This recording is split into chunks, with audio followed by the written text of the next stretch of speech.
Hello, my name is Margie Reynolds, and I will be your child's kindergarten teacher this coming year. Welcome to Humble Christian School. I'm going to just give you a little information about myself, and then I'm going to go ahead and just explain some things that you will need to know coming into kindergarten. Uh, I have been with Humble Christian School for 16 years. I'm married to my wonderful husband of 30 years. I have two children. They have both gone through Christian education, and my daughter graduated from Humble Christian School in 2013. So it's a school that I just greatly admire, and I know you will feel the same as you send your children here and hopefully through graduation. What I want to do is I just want to talk to you basically about what to expect in the beginning of the school year. I hope to do a second video for the second semester because there are so many things that change, especially in a subject with reading, and I don't want to take too much time with that. So that being said, I just want to start with what we normally do with an agenda. And that is to let you know that school does start at 7:55 in the morning, which means the children have to be in class at 7:55. After that, the bell rings and they are considered tardy. If your child will be absent or tardy, please send an email. My email address is Margie Reynolds, Reynolds, at humblechristianschool.org. I also have something that's called Remind 101, but I don't really communicate with that if it's an immediate situation because I don't check it as often as I do my email or my text messages. I check my email first thing in the morning when the children are napping and before I leave for the day. So it's probably best to reach me through my cell. However, if you know in advance that your child is going to be out for something extended, please let me know ahead of time. You can also call the school the secretary, Miss Hobson, and she will also give me the information. If they are sick, please send a note with them the next day so that I can have that for my files. And we just want to make sure that we know where the children are and that I have their work available, any work that they miss, to turn in the following day. Dismissal is at 3:15. You'll see the first couple of weeks are a little lengthy in getting the children out to the car, where everybody's getting acclimated with cars, parents, children, and what you will have is a placard that you will place on your vehicle window. And then we will have two or three monitors outside, and they have walkie-talkies. They will tell us who is here. And we just ask that you bear with us the first couple of weeks, but it really does go very smoothly once we get everything taken care of. Let's see. If something comes up, and it always, emergencies happen, and we don't have the person's file or name on our file, please let the registrar know or the front office, and they will give that information to me. We will ask for their driver's license if it's a first time, and that's just as a safety precaution. And I know that you don't have a problem with that. We'd rather be more careful than not. Um, you'll see this is a tray that I keep in front of my desk. And anytime you're sending money for anything, spirit shirts, lunches, just anything that consists of any cash and or check, if you'll just put it in a Ziploc bag, please, and if you'll put their name on there with permanent marker, then I will know exactly where this is to go to, whether for the cafeteria or for something we're collecting for a field trip. So many things. And sometimes you'll send a note, and it'll be in their folder, and I'll talk to you about the folder versus a binder. I do not check folders or binders until the children are napping, so if it's something important where your child is going to be leaving, I won't know ahead of time. I train the children from the very beginning. Anything that is in their folder or binder that needs to go to my attention, they will automatically know to put it in my tray. Even if it's something that doesn't need to go in there, I can always put it back. And this takes a little while. It's called morning duties, and the children will learn to exactly what their responsibilities are. For example, they'll come in the morning, they have their backpack. They will know where to go hang their backpack because their desk and the backpack hook are clearly labeled. They will take their binder out of their backpack or their folder, and they will put it in a bin. And we practice that from the very, very beginning. Once the children start having homework on the second, after we return from Labor Day, the children will start having homework, and a lot of it will be name practice and whatever letter we have introduced for the week. And that will be taken out of their binder and or folder, and it'll be placed in my tray. And it seems like it's a lot for a little 5 or 6 year old to remember, but after the first week, they really are very acclimated with that, and it just becomes part of their routine. A lot of times parents come in, and I understand that. These are your babies. They, separation anxiety and all that kind of stuff. The children actually are so resilient. They do so much better than the parents, but that's okay. I was once a parent. But we ask that you not help them with their responsibilities because we want them to learn that. And it's a process. So I don't expect that by day 2 for you to just send your child down the hall. So we've had parents do it until almost the last day of school. That's okay.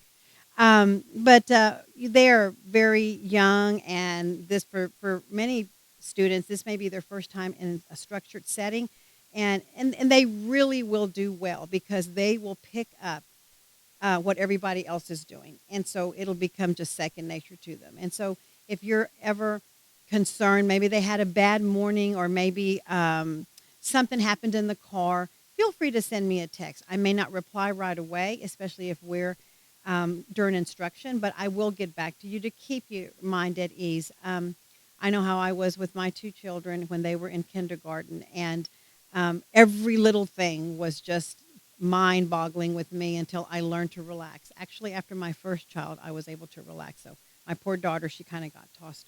But that's okay. That's not going to happen to your children. Okay, back to the agenda. They need to know if they will be ordering lunch that day. And that usually parents order ahead of time, and they order on RenWeb, and we'll be going through more of that information when you come for open house.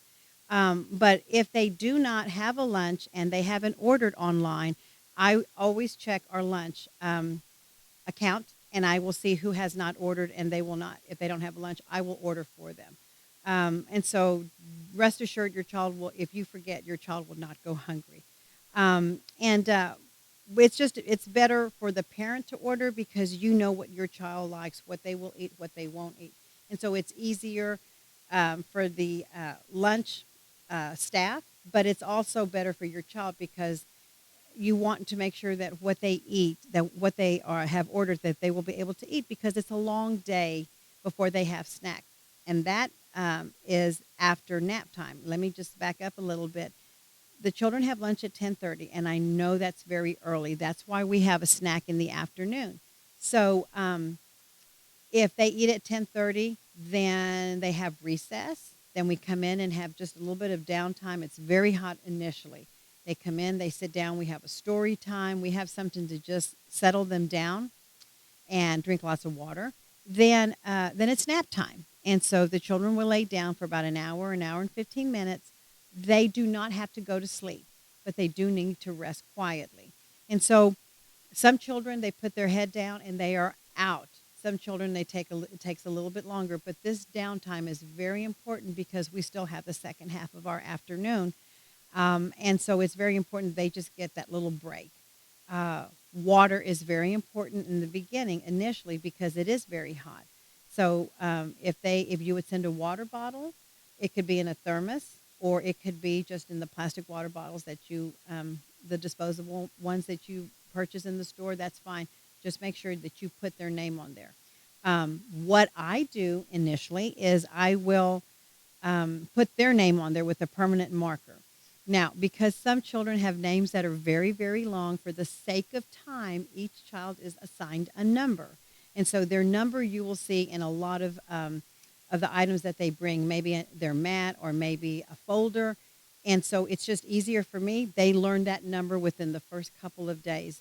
But I assure you, I do not talk to your child as a number. They do have a name. It's just easier for me. Over the years, you learn what works best.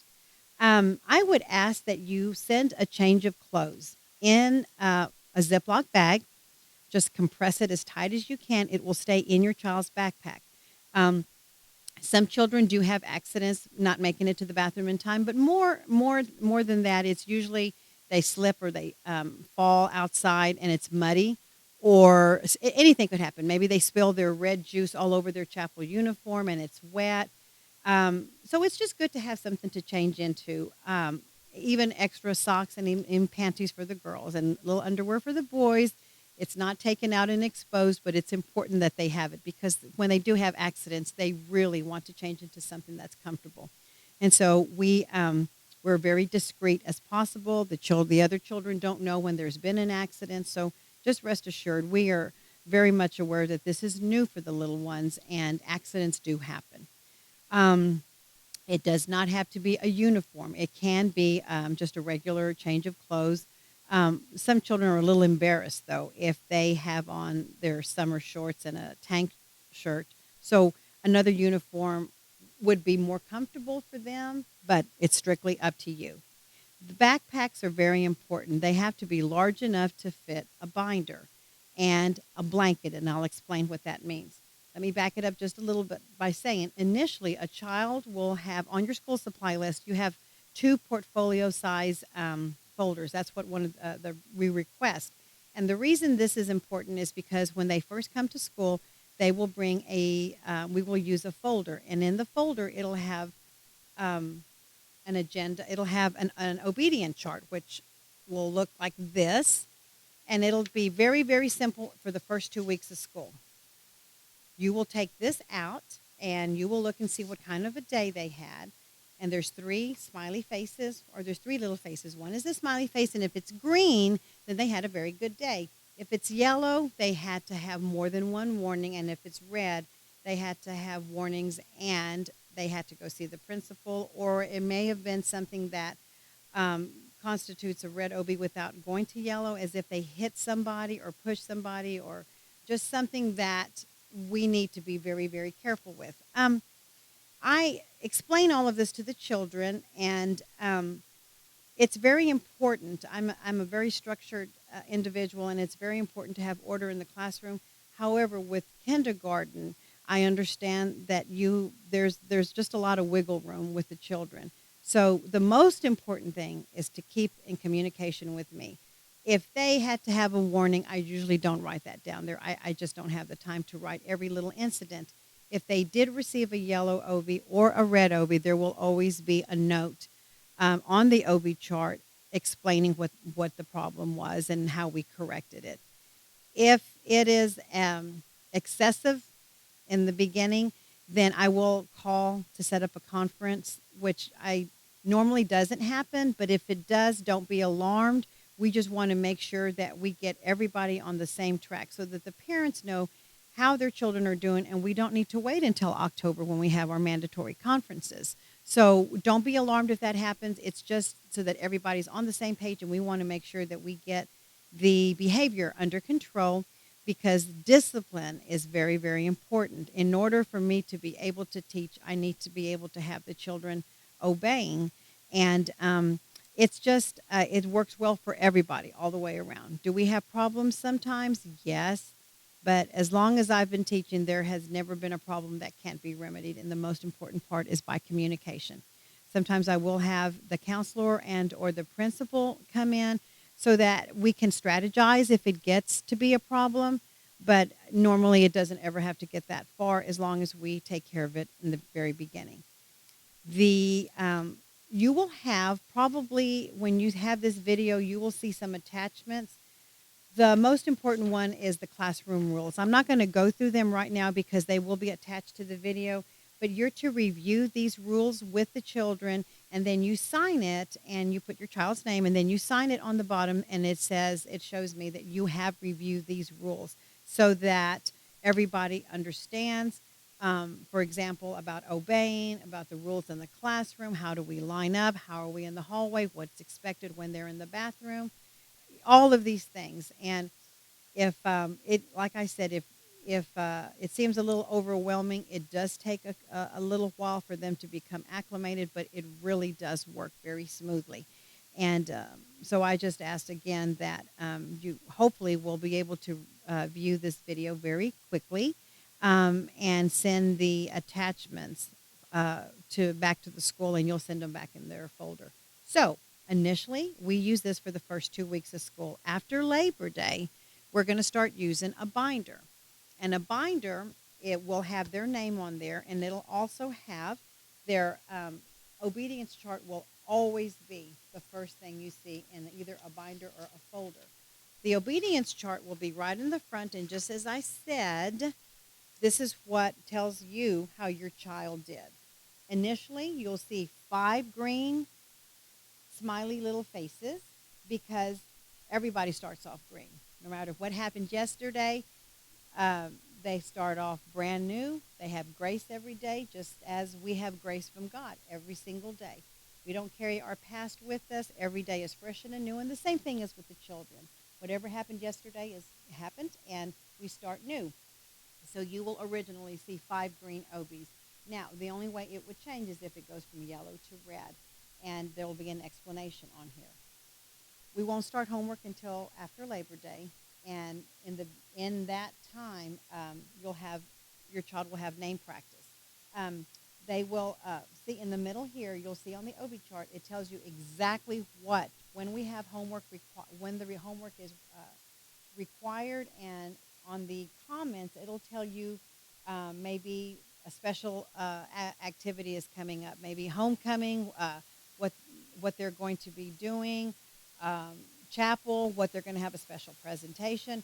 We always try to keep the parents informed as best we can, and so always read the comments. That's on the obedient chart, and of course, then you'll sign it or you can initial it either way. But that shows me that there is communication. The next page will be a homework page. This is probably in second semester when the children are learning to count and to write, so formation of the letters and the numbers are very, very important. And this is just an example. It won't be like this right away. And then you're going to have your Bible verses. The children memorize the Bible verse every week, and for the first semester, you will have a complete list of what the Bible verses are so that you can work ahead with your child if you so desire. But on Friday, they will individually say the Bible verse, and initially they may need a little prompting, but within the next couple of months, after they've become acclimated in how they stand up and how they say their Bible verses, then I really don't give any prompting because it's my job to get them prepared for doing this in first grade. And in first grade, they have very, very long verses. Not trying to scare you, but just letting you know it's may seem a little challenging, but we review the Bible verse each and every day, and then Friday they are able to say it. If they need a little prompting initially, that's okay, but by the time second semester comes, I should not have to give any prompting with the verse at all. After that, you're going to have another divider that says charts. And all this is it just tells you basically what we're doing. If it's something new in phonics, then we'll have a new rule on there. This is showing you the 5 vowels. We learn the vowels first, and then we go on to different parts of the alphabet. We learn the consonants. This will always be in your binder, and this is a formation guide. It shows you exactly how to form the letters and numbers too. So initially we start off with a larger size, but by the time we're in second semester, then the children are writing in a much smaller scale. But this is the formation, and everybody has a copy on inside of their binder. This some parents use and some don't, but this goes underneath your handwriting paper, and it helps the children to see that they need to write in a slant. I'm not so much concerned about that initially. Formation is very, very important initially. So, but this is good to have, even if you want to practice at home. And then you'll have more things as we go. We'll have, we'll have the rules that we have with the vowel. Does it have a long sound? Does it have a short sound? We'll learn about blends, complete words. We'll be putting sentences together. And anytime there's a rule, it'll be on there. But I will make a note of it on the obedience chart that says new chart this week. So just be looking for it. And I promise you the children will be excited about it. And if you don't say it the right way, they will let you know too. That's not the way Miss Reynolds does it. So let me see if I've covered almost everything here. Snacks. We do have snacks in the afternoon after wake-up time. And snacks have to be healthy snacks. We can't have anything like candy or cookies, chips, even though it might be part of their lunch. We need something healthy. And I don't know, the likes and dislikes that your children have, but fruit is very, very good for them to have. strawberries, something that doesn't have the little cup with the syrup, and I'll tell you why. If we start having spills, they will attract ants and or roaches, and we don't want that to happen, especially the ants. Your little precious angels lay on the floor, and we don't want any little creepy crawlers visiting them. So it's important to try to keep the snack where it doesn't have a whole lot of crumbs, but definitely where there's not any kind of sugary syrup thing on there. Granola bars are okay. I teach the children how to put it over a paper towel, and then they learn to sit closer. And so if the little crumbs come, they fall on the paper towel. And, I'll vacuum the room. It's not like we let it get out of hand, but it's just a good rule of thumb. But please, most importantly, no candy. I know a lot of these Lunchables, they have a little treat in there for a candy. What they'll do is they'll take it home, or they can have it in the car. But we really don't allow candy except for special occasions like Christmas parties or Valentine's, something like that. Um, let's see, snacks. So you want to keep that. Okay, lunches. We don't mind heating them up. We have an incredible friend. His name is Mr. Carlos, and he helps us tremendously in heating up lunches. The only thing we can't do is cook something because it takes too long, or if it's frozen, it takes too long to defrost it before you can cook it. But we don't mind heating anything up at all. So that's just a good rule of thumb to know, because we only have 25 minutes, and it takes a while for them to come in, get their lunch, heat it, or going through the lunch line. And so sometimes they only have literally 15 minutes to eat. And one of the rules that we start from the very, very beginning is no talking the first 10 minutes. And the reason that is because of our limited time. We're on a very tight schedule. We have to be out of the cafeteria at a certain time so that the next group can come in. And again, our lunch is at 10:30. It's a little bit early, but the children get used to that. So the first 10 minutes, it's just no talking. Let them eat. We don't want them to waste time and then not be able to finish their lunch. But more importantly, we don't want them to choke. We don't want anything like that. And if they get excited, and it's what they are used to. We've had a structured morning, and now they get to go to lunch, and it's like a free for all, but only the first 10 minutes. And that's what we require. So if you walk in and you see the children and they're not allowed to talk or anything, that's why. After that, then they're allowed to visit if they have finished their meal. If you come to have lunch with them, then you and your child will sit at another table so that you can talk till the cows come home. And it won't be so tempting for the other children.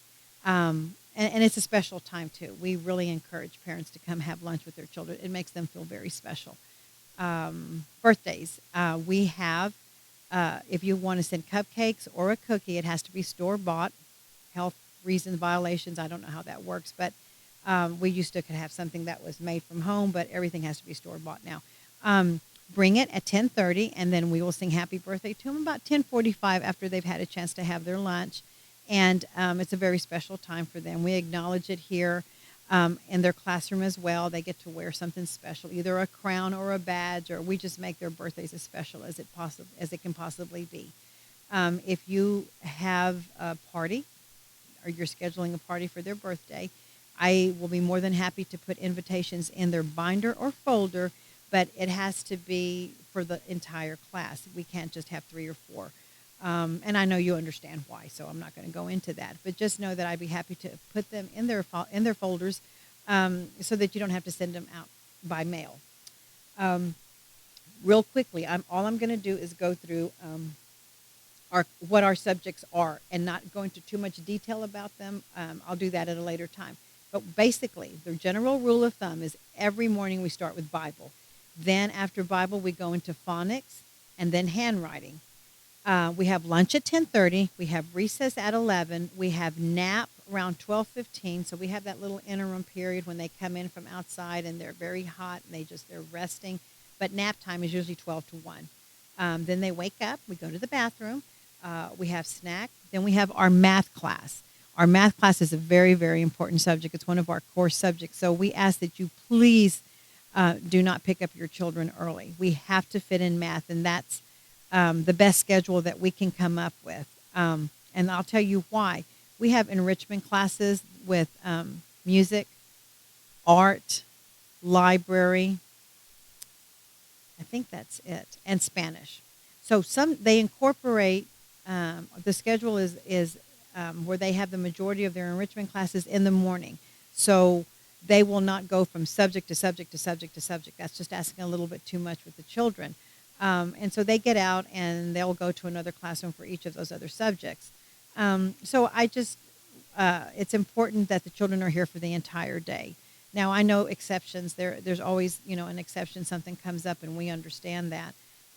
But just as a general rule of thumb, please don't take them out, because that last hour usually is a subject that either where we finish what we didn't finish in the morning, but it will always be math. So I'm trying to see if I have everything covered. I covered homework. Now, in second semester, the homework will change for reading, and that's why I'm not going to go into that now. I'll probably put out another video so to explain it where it's not so much writing. I know with me, it's easier for me to see something as a visual learner than it is to hear it or to read it. So I will probably put out a video. And I'll tell you, one thing I did last year is we incorporate a whole new phonics rule, and they're called special sounds. And what I did is I put out a video last year, a YouTube, explaining what they were. And it seemed to be very beneficial to the parents. And so I will be doing that again. And then I'll be explaining more about the reading program, how we read here. But starting, like I said, the second, after Labor Day, we're going to start with homework. And your homework will be Mondays, Tuesdays, and Thursdays. We do not give homework on Wednesday. And unless your child has been absent, we do not give homework on Friday. It's just important that just check your binder every day, even on a Wednesday, because something may come up where your child has to make a correction, and that's further down in the year or further in the year, but just make it a habit to check the binder every single day.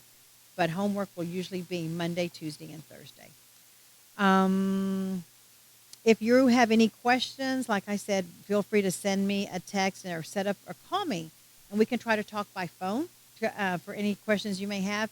And if necessary, we will meet after school. And if that's difficult, if that doesn't work for you, then we can always meet before school, say around 7:15 or so, as long as I know ahead of time. Okay, before I close with this small presentation, I just want to share one of the most important programs we have here in kindergarten, and it is the senior kindergarten adoption. It's the buddy system that we started about 16 years ago. And what this entails is will be a senior will be paired up with 2 or 3 kindergartners. And by paired up, I mean that they will become their buddy. And throughout the year with different activities, they will participate in each other's activity. For example, for Christmas, they will come down. The seniors will come and share Christmas gift exchange with their kindergartner. Throughout the year, we try to get them together as much as time allows, where they will either play with them at recess or come read a story to them in the classroom, have lunch with them, like I said, as time allows. And then, of course, the most important is the graduation. The seniors will participate by doing a song with the kindergartners, and the kindergartners will participate in the senior graduation, too. It's a very, very, very strong bonding program that we have. We're very proud of it. It's just been something that has been growing and growing. And because we have less seniors than we do kindergartners, the senior will probably have 2 or 3 kindergartners. But it's a wonderful program that was started, and it's just built such a strong bond with the children. The little kindergartners look up to the seniors, and they'll see them in the hallway. They get so excited, and it's just a very, very wonderful program. And so I will let you know when that exchange will take place. It's called Meet and Greet, and that's when the senior will actually meet their kindergartner. And I will definitely get that to you as soon as it becomes available to me, but it would be sometime in the middle of September after the seniors return from a retreat. So I hope that I've given you enough information. If for any reason, if you need further clarification, don't hesitate to contact me, either by email or by phone. And I just want to say I am very excited about the children being in my class. I truly believe that each child that's in my class has been appointed by God. It's not by chance, and it's something that I take very, very seriously. Please know that I incorporate our Lord Jesus Christ in every subject because, after all, that's what Christian education is all about. So we look forward to seeing you very soon. Thank you.